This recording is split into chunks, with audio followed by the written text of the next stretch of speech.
할렐루야. 오늘은 거룩한 주일입니다. 온 마음과 정성과 뜻을 다해서 주님께 예배하고 주님이 주시는 말씀과 그 은혜와 축복이 넘치는 행복한 주일이 되시기를 축원합니다. 이 말씀을 통해서 하나님께서 나에게 주시는 하나님의 음성을 들으시기를 바랍니다. 이 시간 하나님께서 우리에게 허락해 주신 말씀은 열왕기하 19장 1절에서 13절 말씀입니다. 히스기야 왕도 이 말을 듣고 울분을 참지 못하여 자기의 옷을 찢고 베옷을 두르고 주님의 성전으로 들어갔다. 그는 엘리야김 국내 대신과 셈나 서기관과 원로 제사장들에게 베옷을 두르게 한 뒤에 이 사람들을 아모스의 아들 이사야 예언자에게 보냈다. 그들이 이사야에게 가서 히스기야 왕의 말씀이라고 하면서 이렇게 말하였다. 오늘은 환난과 징계와 굴욕의 날입니다. 아이를 낳으려 하나 낳을 힘이 없는 산모와도 같습니다. 주 예언자님의 하나님께서는 랍사게 한 말을 다 들으셨을 것입니다. 랍사게는 살아계신 하나님을 모욕하려고 그의 상전인 아시리아 왕이 보낸 자입니다. 주 예언자님의 하나님께서 그가 하는 말을 들으셨으니 그를 심판하실 것입니다. 예언자님께서는 여기 남아있는 우리들이 구원받도록 기도하여 주십시오. 히스기야 왕의 신하들이 이사야에 가서 이렇게 말하니 이사야가 그들에게 대답하였다. 당신들의 왕에게 이렇게 전하십시오. 주님께서 이렇게 말씀하십니다. 아시리아의 왕의 부하들이 나를 모욕하는 말을 내가 들었다고 하여 그렇게 두려워하지 말아라. 내가 그에게 한 영을 내려보내어 그가 뜬 소문을 듣고 자기의 나라로 돌아가게 할 것이며 거기에서 칼에 맞아 죽게 할 것이다. 랍사게는 자기의 왕이 라기스를 떠났다는 소식을 듣고 후퇴하여 림나를 치고 있는 아시리아 왕과 합세하였다. 그때 아시리아 왕은 에티오피아의 디르하가 왕이 자기와 싸우려고 출전하였다는 말을 들었다. 그리하여 그는 히스기야에게 다시 사신들을 보내어 이렇게 말하였다. 너희는 유다의 히스기야 왕에게 이렇게 전하여라. 내가 의지하는 내 하나님이 예루살렘을 아시리아 왕의 손에 넘어가지 않게 할 것이라고 해도 너는 그 말에 속지 말아라. 너는 아시리아의 왕들이 다른 모든 나라를 멸하려고 어떻게 하였는지를 잘 들었을 것이다. 그런데 너만은 구원을 받을 수 있을 것이라고 믿느냐? 나의 선왕들이 멸망시킨 고산과 하란과 레셉과 그리고 들라살에 있는 에덴족을 그 민족들의 신이 구하여 낼 수 있었느냐? 하맛의 왕, 아르밧의 왕, 스발와임 도성의 왕, 그리고 헤나와 이와의 왕들이 모두 어디로 갔느냐? 아시리아 산헤립이 자기 신하 랍사게를 통해서 모욕스럽게 만들고 왕과 백성 사이에 이간질시키고 회유하고 유혹하는 말 계속할 때 남유다 사람들은 침묵으로 응대를 합니다. 그 다음에 히스기야 왕이 이 모든 말을 들은 다음에 취한 행동은 이와 같은 위기를 우리가 맞았을 때 우리가 어떻게 해야 할 것인가에 본을 보여주는 말씀이기도 합니다. 지난 시간에 마지막 절에 보면 열왕기하 18장 37절 말씀에 히스기야 아들 엘리야김 국내 대신과 셈나 서기관과 아삽의 아들 요아 역사관이 울분을 참지 못하여 옷을 찢으며 히스기야에게 돌아와서 랍사게의 말을 그대로 전하였다 그랬어요. 랍사게의 말을 듣고 히스기야 신하들은 분을 참지 못했지요. 너무나 분해서 자기 옷을 찢으며 돌아와서 보고를 할 때 히스기야도 분노했습니다. 오늘 본문이죠. 1절. 히스기야 왕도 이 말을 듣고 울분을 참지 못하여 자기의 옷을 찢고 베옷을 두르고 주님의 성전으로 들어갔다. 분했습니다. 하나님이 모욕당해서 원통했습니다. 모욕스러웠습니다. 큰 히스기야도 옷을 찢고 베옷을 두르고 성전으로 들어갑니다. 히스기야가 이와 같은 모습으로 성전으로 들어갔다는 것은 하나님 앞에 모든 걸 내어놓고 기도했다는 말입니다. 주님을 바라보았다는 말씀이에요. 여러분, 우리가 신앙생활하면서도 형통한 일만 있는 게 아니잖아요. 어떤 때는 모욕스러움을 당할 때도 있고 분노할 때도 있고 극도의 상처 때문에 괴로워할 때도 있고 어쩔 줄 모르는 순간이 있단 말씀입니다. 이럴 때 여러분, 입을 열어서 분노하고 욕하고 저주하는, 정죄하는 그런 죄 짓지 마시고 주님 앞에 나아가 옷을 찢듯이 마음을 찢으며 주님 앞에 아뢰시기를 바랍니다. 주님만 바라보시기를 바랍니다. 이것이 위기와 상처와 어쩔 줄 모르는 고통을 당할 때 신앙인의 첫 번째 태도입니다. 그 다음 모습을 보면 2절 말씀, 그는 엘리야김 국내 대신과 셈나 서기관과 원로 제사장들에게 베옷을 두르게 한 뒤에 이 사람들을 아모스의 아들 이사야 예언자에게 보냈다 그랬어요. 히스기야는 신하들을 이사야 예언자에게 보냅니다. 뭐하러 보냈겠어요? 예언자에게 보냈어요. 즉 하나님의 말씀을 듣고자 했다는 거예요. 이와 같이 믿는 사람들은 이런 위기, 이런 고통, 이런 상처를 받았을 때 취해야 할 두 번째 태도는 곧 하나님의 말씀을 찾는 거예요.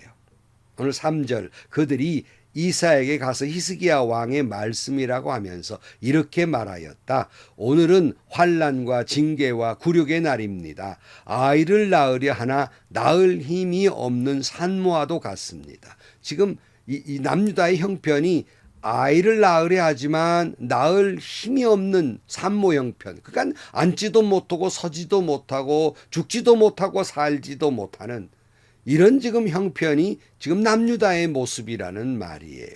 그러므로 이제 그에게 이사야에게 기도를 부탁을 합니다. 이사야는 기도하고 하나님의 말씀을 전합니다. 5절 말씀이에요. 히스기야 왕의 신하들이 이사야에게 가서 이렇게 말하니 이사야가 그들에게 대답하였다. 당신들의 왕에게 이렇게 전하십시오. 주님께서 이렇게 말씀하십니다. 아시리아 왕의 부하들이 나를 모욕하는 말을 내가 들었다고 하여 그렇게 두려워하지 말아라. 내가 그에게 한 영을 내려 보내어 그가 뜬 소문을 듣고 자기의 나라로 돌아가게 할 것이며 거기에서 칼에 맞아 죽게 할 것이다. 그래서 하나님의 응답은 뭐예요? 뭐 그런 소리 좀 들었다고 두려워할 일이 없다는 거예요. 한 영을 보내서 뜬 소문 그가 듣고는 돌아가다가 암살당할 거다 이렇게 말씀하고 있습니다. 과연 그 말씀대로 아시리아 왕 산헤립이 후퇴를 해요.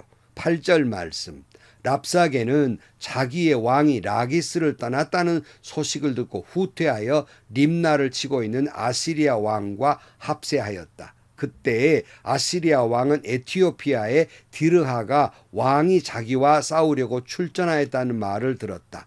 그리하여 그는 히스기야에게 다시 사신들을 보내 이렇게 말했다 그랬어요.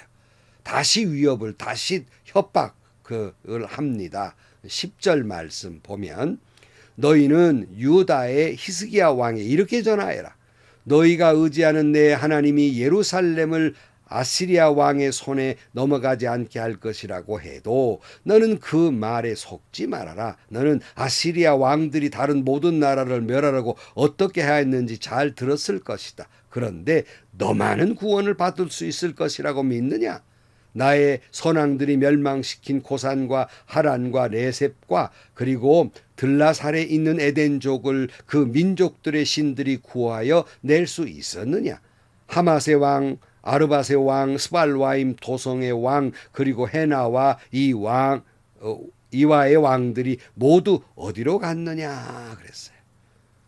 전한 말이 뭐예요? 결국 하나님이 너희를 구원할 수 없을 것이라는 거예요. 과거의 선조로부터 우리가 멸망시킨 나라를 다 보라는 거예요. 그 나라의 신들이 그들을 구원했느냐? 과거에는요, 나라와 나라와의 전쟁이 자기들이 믿는 신들의 전쟁이라고 생각했기 때문에 결국 자기들의 전쟁의 승리를 놓고 얘기하는 거예요. 그들의 신이 이겼느냐는 거예요. 다 졌지 않았느냐? 너만은 구원할 것이라고 믿느냐? 그거 다 거짓말이다. 그런 말씀이에요. 참으로 남유다 입장에서는 두려운 날입니다. 그러나 사랑하는 성도 여러분, 우리는 또다시 본문을 통해서 이런 위기를 만났을 때에 성도의 취해야 할 태도를 배우게 됩니다.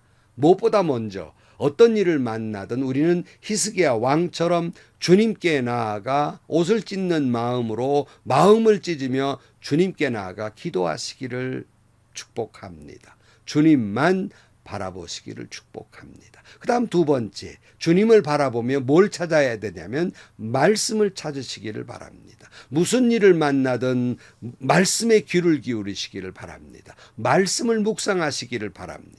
많은 사람들은 어려운 위기와 역경을 만났을 때 그 상황을 묵상하느라고 하나님의 말씀을 묵상을 못해요. 그 상황보다는 먼저 하나님의 말씀을 묵상해야 되는 것이에요. 가끔 성도님들 중에 제게 이런 말을 하시는 걸 듣습니다. 목사님, 은혜를 많이 받았습니다. 오늘 또 말씀에 제가 참 어려운 문제들을 만났는데 목사님 오늘 설교 말씀을 들으면서 그 해답을 찾았습니다. 그렇게 고백하는 걸 들어요. 뭐 저야 그분이 무슨 일을 만났는지 알게 뭐며 그냥 주일날 하나님의 말씀을 전했을 따름입니다. 그런데 성령께서 그분에게 역사하셔서 그 말씀 속에서 해답을 찾게 하시는 거예요. 제 의도와는 전혀 무관하게 성령이 그를 만나주시고 그의 마음을 어루만져 주시고 말씀하신다는 거예요. 그러므로 우리는 하나님의 말씀 속에서 그 해답을 찾아야 하는 것입니다. 그런 거로 성도는 어떤 일, 무슨 일, 언제 어떤 일을 만나든지 간에 항상 말씀으로 돌아가야 합니다. 말씀으로 돌아가 하나님이 무엇이라고 말씀하시든지 여러분이 골라서 순종하는 것이 아니라 무엇이라고 말씀하시든지 내 마음에 듣는 말씀이든 안 좋은 말씀이든지 간에 내가 이해되는 말씀이든 이해되지 않든지 간에 그것이 하나님의 말씀이라면 그대로 순종하시기를 축복합니다. 오늘 또 하나님이 주시는 말씀을 통해서 여러분의 모든 문제 해답을 얻게 되기를 축복합니다. 신앙인은 언제 어디서 무슨 일을 만나든 주님 앞에 나와야 합니다. 하나님께 기도해야 됩니다. 말씀 속에서 그 해답을 찾아야 됩니다. 그리하면 하나님은 한 영을 보내셔서 여러분의 모든 문제에 응답하실 것입니다. 그러기에 여러분의 모든 문제를 다 맡겨야 할 것입니다. 기도하시겠습니다.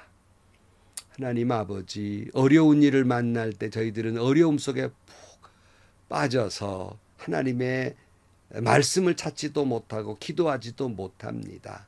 그런 일을 만날 때일수록 더 주님 앞에 무릎을 꿇게 하시고 기도하게 하여 주옵소서.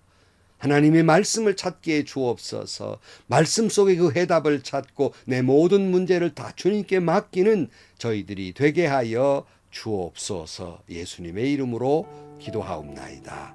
아멘. 사랑하는 성도 여러분, 우리의 모든 문제가 많이 있죠. 거기에 우리 어떻게 반응하냐가 굉장히 중요합니다. 우리 신앙에는 무슨 일을 만나든 먼저 주님 앞에 나아가 무릎 꿇고 기도하는 거예요. 주님을 바라보는 겁니다. 그리고 말씀 속에서 그 모든 문제의 해답을 찾는 거예요. 찾으셨으면 그 말씀대로 순종해야 되는 겁니다. 그리고 다 주님께 맡기세요. 그러면 하나님이 응답해 주시고 역사해 주실 것입니다. 또 행복하시고요. 좋은 일이 가득한 하루가 되시기를 주님의 이름으로 간절히 축원합니다.